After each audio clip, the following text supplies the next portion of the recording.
Hello to the lacrosse world out there. I am Krista, and I'm going to help all of you 2014 girl lacrosse players that want to start your recruiting process, if you haven't already. Starting this bad boy is tough. I think there are three major areas that I want to focus on today to get you going, and then follow up with a lot of these videos so that you guys can either ask questions or communicate, or at least feel like you're getting some support. The biggest thing in this recruiting process is the right support. So make sure you're tying in with your club team coaches or your high school coaches, your parents, and you're seeking all the right information.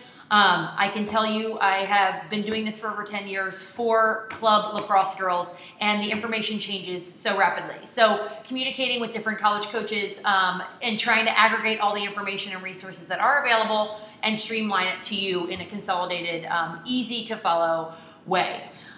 Quick disclaimer, actually two. The first one is the recruiting process is not easy, it's not fair, it's not reliable, it doesn't necessarily add up. You know, some people have really easy stories, and some people are, you know, working to the last minute to make sure that the pursuit of their dream to play lacrosse in college becomes a reality. This will take everything you have. You have to bring at least that.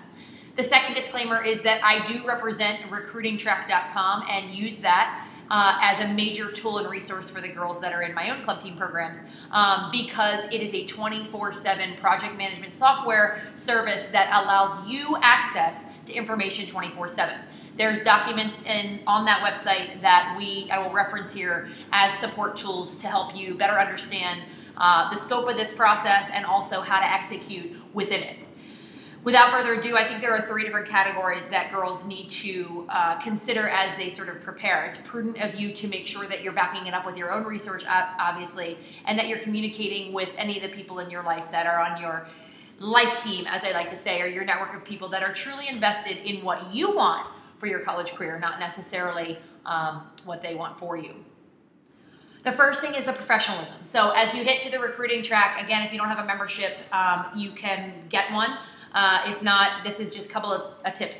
The first thing I would say is read the starter kit. It's going to give you a general scope on the recruiting process in general. It's going to prepare you in terms of, you know, how quickly you need to reply with email, what to expect when you're communicating with college coaches, and how to sort of get yourself ready for this process. The biggest question are, who are you and what do you want? That may change from day to day. I mean, you are teenage girls after all. That could change from week to week. It certainly can change from month to month. So as we look down the barrel of 2 years maybe in this process, a lot can change over the course. So what you're representing today might not be the same thing that you think and feel about yourself, you know, down the barrel. So it's prudent, I think, for you to make sure you're continuing to ask yourself that question and you're backing yourself up with professionalism. It also maybe will help you to really understand some major do's and don'ts, and, you know, just get you ready for this process.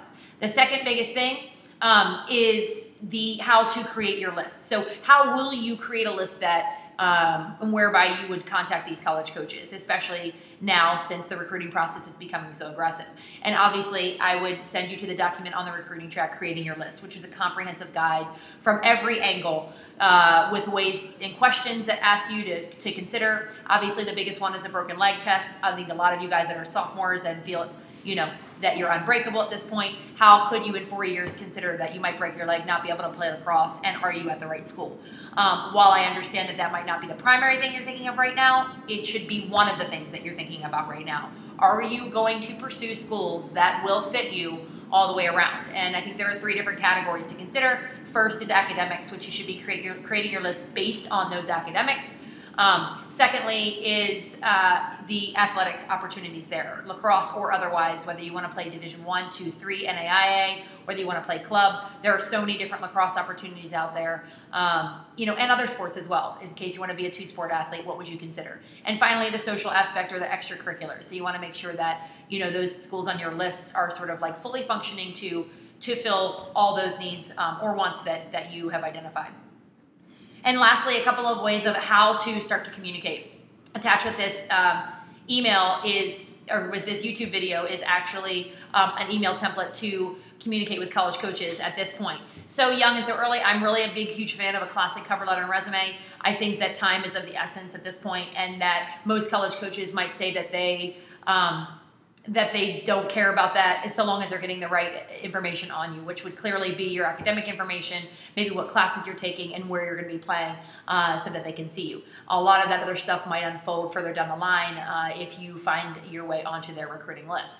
The biggest thing you can do right now before you create a list, and or while you're creating it, is to go onto the websites of these lacrosse programs and fill out their questionnaires. That's first and foremost. The second thing is getting an email out, introducing yourself to them, and that's what we're going to template and accompanying with this YouTube video. If you are not in a Bounce Club and you want information, please go to recruitingtrack.com or feel free to email me at Krista, Krista, at playonplayup.com.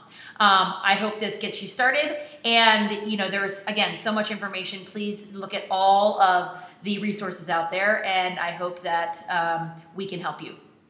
It's a very exciting process, and it's a very hard and arduous and long and, like I said, unreliable and unfair process. But for those girls who really want to play lacrosse in college and want to put everything and are willing to put everything in it, as I always say, I've never seen a girl who really wants this and is willing to back it up with her own hard work. I've never seen her not get it. So, toodles, and hopefully we see you soon. Bye.